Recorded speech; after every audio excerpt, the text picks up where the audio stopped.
ఏపీలోని విశాఖపట్నం అతి త్వరలో డేటా సెంటర్ల హబ్ గా డెవలప్ కానుంది.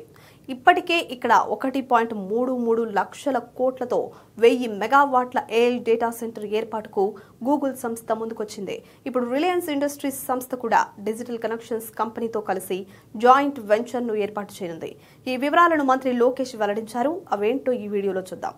రిలయన్స్ ఏర్పాటు చేసే ఈ డేటా సెంటర్ సామర్థ్యం 1000 మెగావాట్లు. ఇది విశాఖలోని 400 ఎకరాల విస్తీర్ణంలో ఏర్పాటు కానుంది. ఈ మేరకు 98,000 కోట్లు పెట్టుబడి పెట్టనుంది.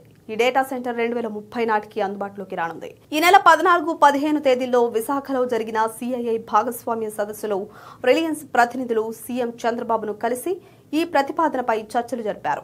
డేటా సెంటర్ ఏర్పాటుకు కావలసిన భూములు, ఇతర అంశాలపై చర్చలు ముగియడంతో ప్రభుత్వం ఒప్పందం కుదుర్చుకుంది.